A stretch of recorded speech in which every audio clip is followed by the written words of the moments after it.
जब भगवान ने यह बात कही कि इंद्रिय और मन यदि वश में नहीं है तो ऐसे को भगवत प्राप्ति होना बड़ा कठिन है, तो अर्जुन जी के हृदय में प्रश्न आ गया, फिर उनका क्या होगा? जिनकी इंद्रियां और मन वश में नहीं है उनको भगवत प्राप्ति तो होगी नहीं, तो उनका क्या होगा? उनकी क्या दशा होगी? अयति ही श्रद्धयोपेतो योगाचलित मानसः अप्राप्य योग्य संसिद्धिं काम गतिम कृष्ण गच्छति। हे कृष्ण, अयति श्रद्धयोपेतो योगाचलित मानसः, जिसकी श्रद्धा है, साधना करता है, नाम जप करता है, भगवान का ध्यान करता है, सत्संग करता है, स्वाध्याय करता है, श्रद्धा है उसकी, पर अंतःकरण वश में नहीं है। बहुत बढ़िया प्रश्न किया। नाम जप करता है, भगवान पे पूर्ण श्रद्धा है, ध्यान करता है, सत्संग करता है, स्वाध्याय करता है, तीर्थयाटन करता है, सब करता है, पर मन वश में नहीं, अंतःकरण वश में नहीं। और आपने कहा कि जिसका मन वश में नहीं उसको भगवत प्राप्ति नहीं होती। तो ऐसे साधक का अंत समय में संसार राग तो रहता ही है, विषयों का चिंतन होने से अपने साधन से विचलित हो जाएगा, अपने लक्ष्य पर स्थिर ना रहेगा, तो उसकी गति क्या होगी? जो श्रद्धावान है, भगवान का भजन करता है, पर मन विजयी नहीं हुआ, भगवत प्राप्ति नहीं हुई, तो उसकी गति क्या होगी? अप्राप्य योग संसिद्धिम काम गतिम कृष्ण गच्छति। अब क्योंकि विषयासक्ति है इसीलिए मन को वश में नहीं कर पाया, असावधानी के कारण अंतःकरण में संसार का राग बसा हुआ है, भोगों का, तो अंतिम समय भोगों का चिंतन होगा, मन विचलित हो जाएगा, साधन से हट जाएगा, पक्का हट जाएगा। इस कारण उसको भगवत प्राप्ति तो होगी नहीं। फिर उसकी गति क्या होगी? क्योंकि भगवान है तो सीधे बताएंगे, कोई पढ़ लिख के थोड़ी हो, तो भगवान है, न्यायाधीश है, अखिल लोक ब्रह्मांडों के मालिक हैं, तो सीधे बताएंगे। तात्पर्य को पाप करना नहीं चाहता, वो तो भजन साधन श्रद्धा स्वाध्याय तपस्या आदि कर रहा है। अतः मेरी मति है कि नरक तो जाएगा नहीं, विषया शक्ति है, मन वश में नहीं कर पाया, नरक तो जाएगा नहीं, और स्वर्ग भी नहीं जाएगा, क्योंकि उसको स्वर्ग की कोई कामना ही नहीं थी, वो तो भगवान का भगत था। तो श्रद्धा पूर्वक साधन में लगा होने से उसका पुनर्जन्म भी हो सकता नहीं। बड़ी सुंदर बात है। वो भजन करता है, साधन करता है, भगवान की कथा सुनता है, सत्संग सुनता है, धामवास करता है, पर मन चंचल है, मन को वश में नहीं कर पाया। और आप कहते हैं जो मन को वश में नहीं कर पाएगा वो भगवत प्राप्ति नहीं कर पाएगा, तो फिर उसकी गति क्या होगी? क्योंकि भजन साधन कर रहा है, विषय भोगों की प्रति प्रीति है, तो अंतिम समय कोई भगवान का ध्यान आएगा नहीं, इसलिए उसका भगवत प्राप्ति तो होगी नहीं। और नरक जाएगा नहीं क्योंकि भगवान का नाम जपता रहा है, और स्वर्ग जाएगा नहीं क्योंकि स्वर्ग की इच्छा नहीं रही, और अगला जन्म होगा नहीं क्योंकि भगवान का भजन करता रहा। तो गति क्या होगी उसकी? हे कृष्ण, उसकी क्या गति होगी? हे महाबाहो, क्या वो दोनों तरफ से भ्रष्ट हो जाएगा, छिन्न भिन्न हो जाएगा, न परमार्थ बना न व्यवहार बना। अप्रतिष्ठो महाबाहो विमूढ़ो ब्रह्मणापति, वो संसारिक स्थिति से तो पहले ही हट गया था। संसार के सुख आराम आदर सत्कार यश प्रतिष्ठा आदि की कामना छोड़ दी, खूब नाम जप कर रहा है, सत्संग कर रहा है, पाठ कर रहा है, पर मन चंचल है, मन वश में नहीं। स्वर्ग नरक आदि की तो कोई चर्चा नहीं। संसार का आश्रय छोड़कर, बहुत सुंदर प्रसंग चल रहा है, बड़ी हिम्मत देने वाला है। संसार का तो संग छोड़ दिया, भगवान के मार्ग में चल रहा है, जीवित अवस्था में अंतःकरण वश में नहीं कर पाया, इसलिए भगवत प्राप्ति नहीं हुई, और अंत समय भगवान का चिंतन नहीं हुआ। कच्चिन्नो भय विभ्रष्ट छिन्ना भ्रमिनश्यति। ऐसा साधक क्या दोनों ओर से भ्रष्ट हो जाएगा? न संसार का रहा न भगवान का रहा। क्या वो बादलों की तरह छिन्न भिन्न नष्ट हो जाएगा जिसको भगवत प्राप्ति नहीं हुई? तात्पर्य है कि जैसे किसी बादल के टुकड़े ने अपने बादल को तो छोड़ दिया और दूसरे बादल तक पहुंच नहीं पाया, तो वायु बीच में उसे उड़ाकर छिन्न भिन्न नष्ट कर देती है। ऐसे ही साधक ने तो संसार का सहारा छोड़ दिया, भगवान का मार्ग लिया, पर भगवान की अंत समय स्मृति नहीं रही और मन वश में रहा नहीं, तो उसका तो क्या होगा? उसका क्या होगा?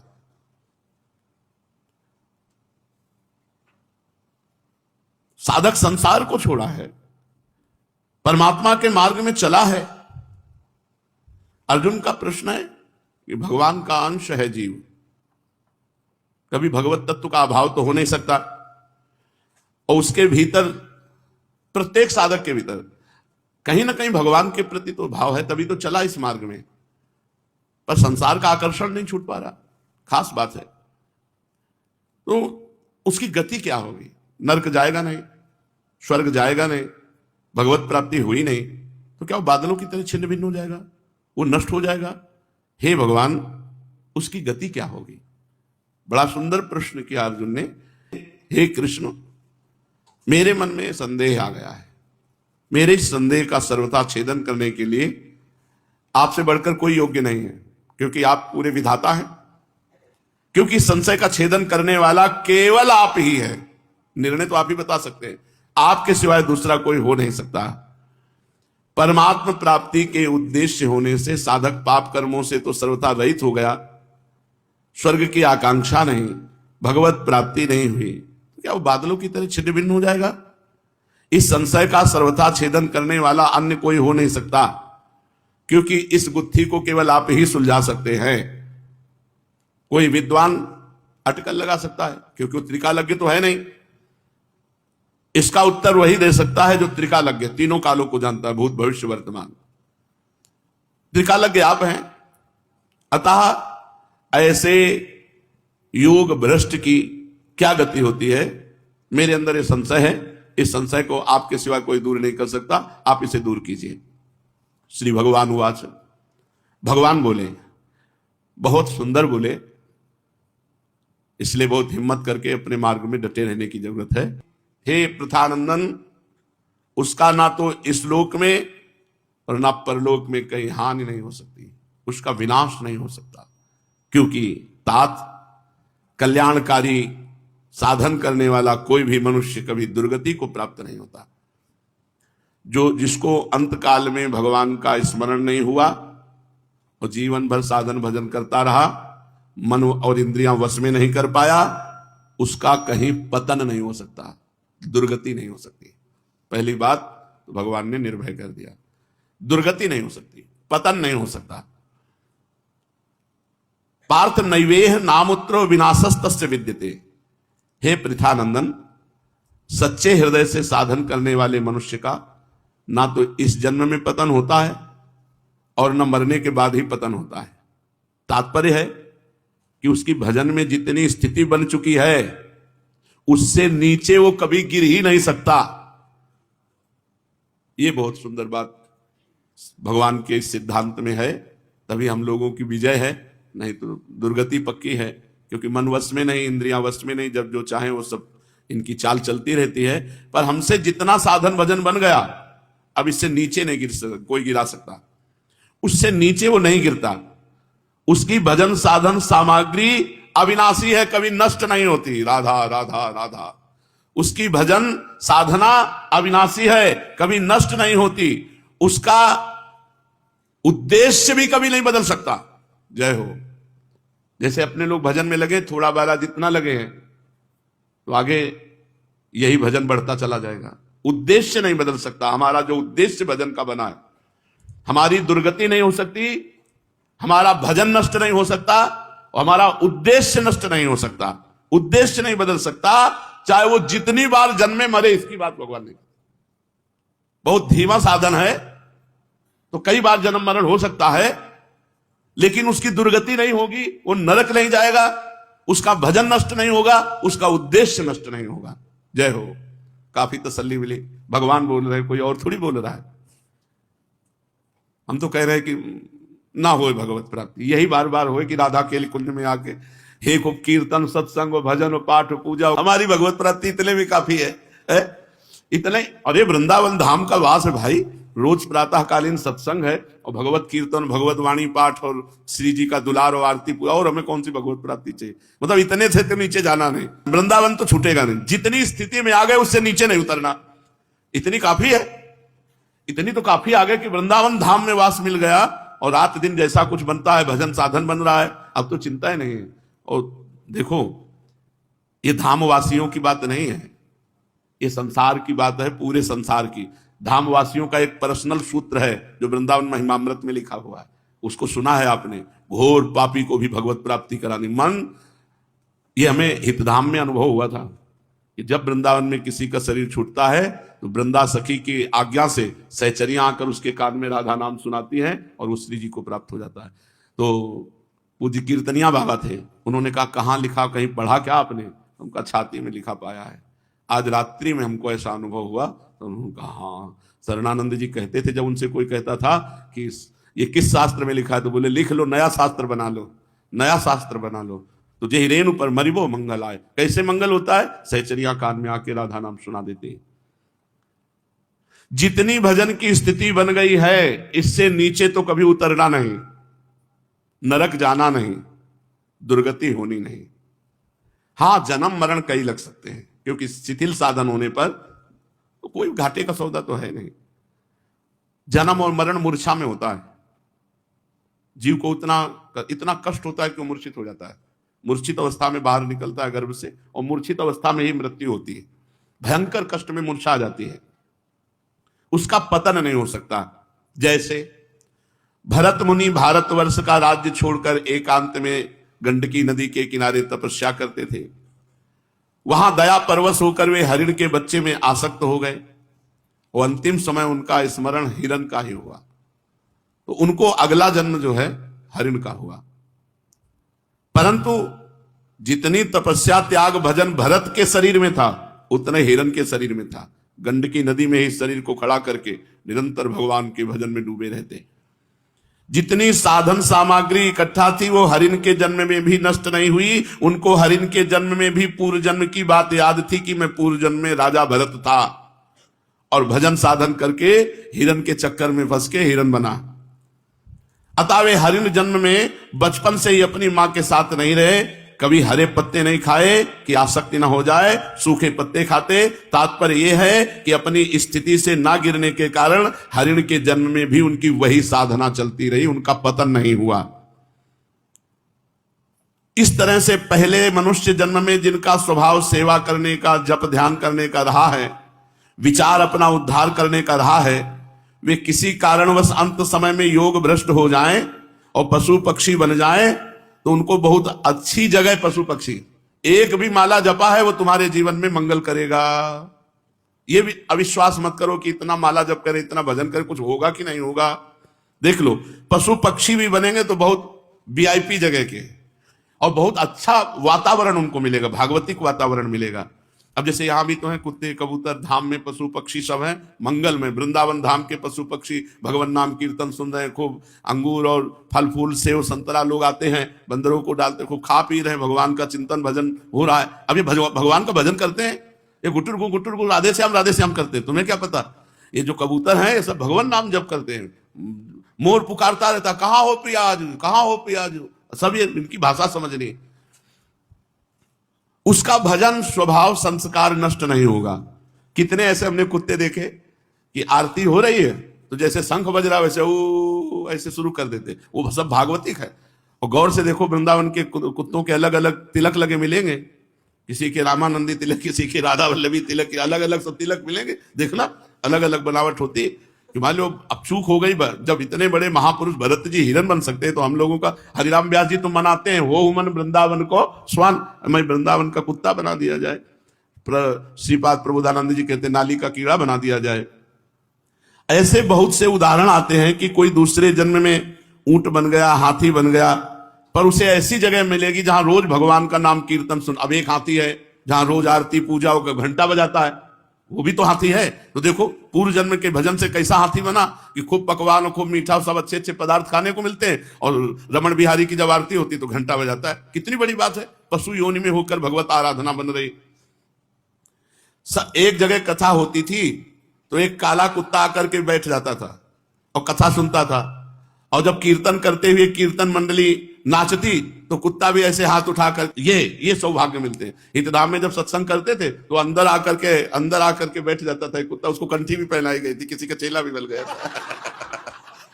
उसको तुलसी की कंठी, बड़े दयालु है वैष्णव जन, हाँ सब पूरा। तो नहीं कल्याण कृत कश्चित दुर्गतिम तात गच्छति, भगवान ने अर्जुन को तात माने खूब दुलार पूर्वक प्यारे, उसकी कभी दुर्गति नहीं हो सकती। कश्चित दुर्गति तात गच्छति, वो कभी दुर्गति को प्राप्त नहीं हो सकता।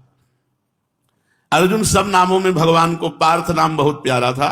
उत्तरार्ध में उससे भी अधिक प्यारे शब्दों में भगवान कहते हैं, हे तात, कल्याणकारी कार्य करने वाले की दुर्गति कभी नहीं हो सकती। जितना भजन बन गया उससे दुर्गति नहीं। तात संबोधन बड़ा प्यार भरा।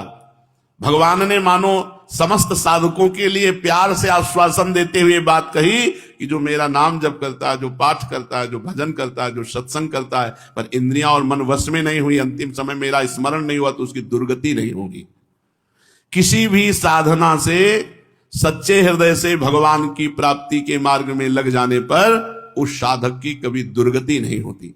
उसकी दुर्गति नहीं होती है कहने का तात्पर्य, जो मनुष्य कल्याणकारी कार्य में लगा हुआ है, जिसके लिए मनुष्य शरीर मिला है, उस अपने असली काम में लगा हुआ है, सांसारिक भोग संग्रह में आसक्त नहीं है, वो चाहे किसी मार्ग से चले उसकी दुर्गति नहीं होती। कारण कि उसका ध्येय चिन्मय परमात्मा है, उसका पतन नहीं होता। उसकी रक्षा मैं करता हूं तो उसकी दुर्गति कैसे हो सकती है?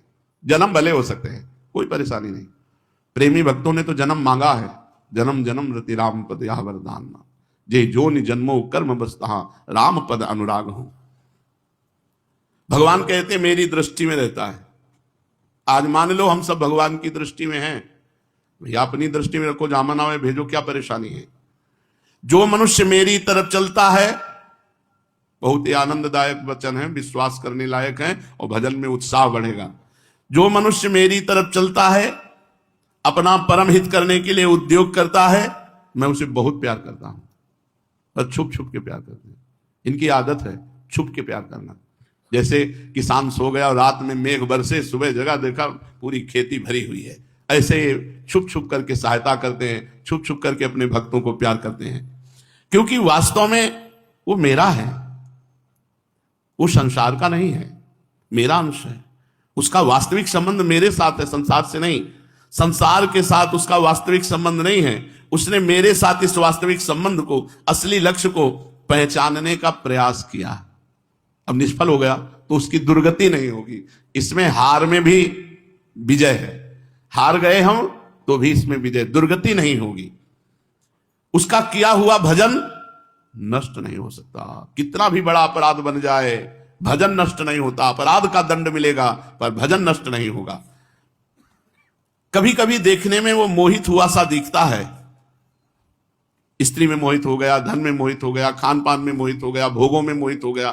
कभी कभी मेरे साधन पथ में चलने वाला उपासक मोहित हुआ सा दिखता है, परंतु उसका साधन भी छूटता हुआ दिखता है। परंतु ऐसी स्थिति परिस्थिति उसके देहाभिमान के कारण आई। मैं साधक हूं, मैं साधना कर रहा हूं, ऐसी परिस्थिति आती। मैं भी उसको चेतराने के लिए, उसका अभिमान दूर करने के लिए ऐसी घटना घटा देता हूं जिससे वो व्याकुल हो जाता है और मेरी तरफ तेजी से चल पड़ता है। जैसे गोपियों को मद आया कि विश्व की समस्त स्त्रियों में मैं सर्वश्रेष्ठ हूं, क्योंकि मैं जैसा चाहती हूं वैसा श्याम सुंदर को नचा रही हूं। भगवान रास में अंतर्धान हो गए, सब गोपियां घबरा गईं।